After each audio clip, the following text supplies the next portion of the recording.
Est-ce que vous vous sentez souvent dépassé par vos émotions qui explosent en vous sans que vous ne sachiez pourquoi ni comment faire pour gérer tout ça? Alors aujourd'hui, j'ai le grand plaisir d'accueillir Martine Kramazou qui va vous éclairer sur l'hypersensibilité et comment gérer ses émotions quand on est hypersensible. Bonjour Martine. Bonjour Isabelle. Alors dis-moi, c'est quoi un hypersensible? Un hypersensible, c'est un mot où on est allé mettre un peu plein de choses. L'hypersensible, pour moi, c'est d'abord quelqu'un qui est hyper euh, quelque chose. Parfois, on dit hypersensible, mais il y a parfois, c'est hyper empathe. C'est des sensations XXL, en fait. C'est quelque chose où toutes nos sensations, nos cinq sens, prennent vraiment une forme XXL. Et souvent, on a vite le mot hypersensible que l'on met sur les gens, mais c'est vraiment pour moi des personnes à haute capacité de perception. J'appelle ça un peu atypique, mais dans le sens atypique, pas dire on est différent, c'est juste comprendre son atypisme, un peu comprendre comment on est fait et comment on fonctionne réellement dans son corps, dans ses corps, son corps physique et ses corps énergie en fait. Et comment est-ce que tu proposes d'accompagner ces personnes qui sont hypersensibles et qui ont du mal à gérer leurs émotions? Alors, ce que je propose, c'est ce que j'ai appelé de la bioénergie, dans le sens où ce sont des sensations, nos sensations corporelles.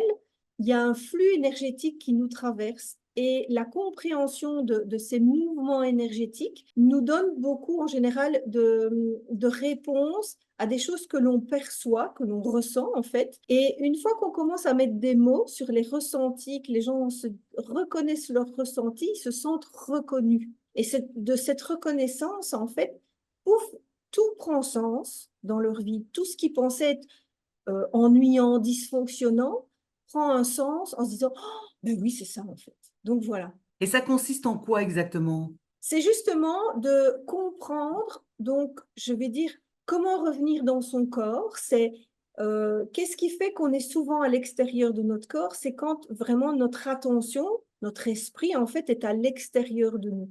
Et le but, c'est de revenir à l'intérieur de nous, un peu comme si, hop, on se regardait le nombril, même s'il y en a plein qui disent «Oh, mais t'es pas le nombril du monde».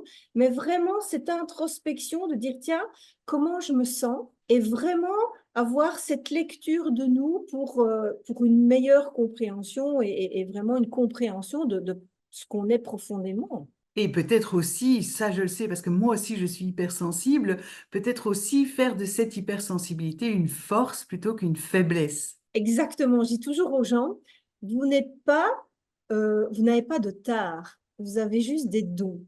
Il faut apprendre à utiliser vos dons. Donc, quand on s'est rencontrés, je t'ai dit, Isabelle, tu es hypersensible, tu es atypique, je t'ai dit. Et tu m'as dit, oh bon, bah non. Et c'est à travers ton fils que tu t'es dit, bah oui, finalement, elle a raison, je serais bien un peu atypique, hypersensible. Et donc, il y a aussi le fait qu'on soit hyper fonctionnant, c'est-à-dire qu'on a plein d'idées qui arrivent comme ça.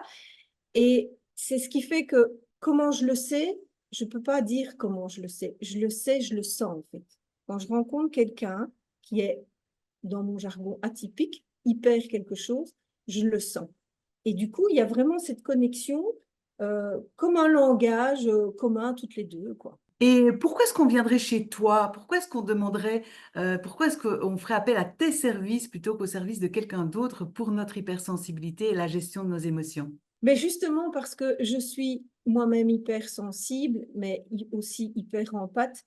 Et les gens qui viennent me disent souvent, je suis allée consulter, j'ai été chez des psys, j'ai été faire des choses chez des énergéticiens.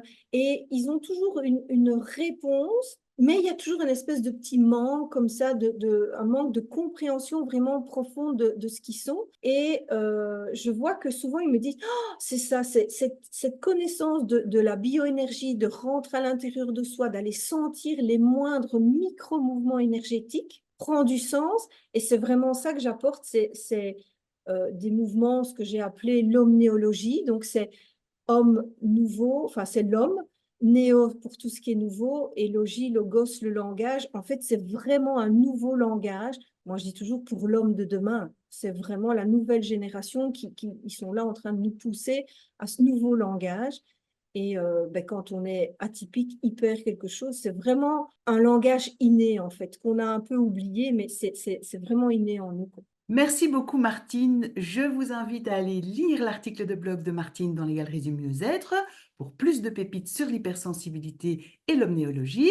Et puis, prenez un rendez-vous d'appel découverte gratuit avec Martine. Vous trouverez toutes ses coordonnées dans son article de blog.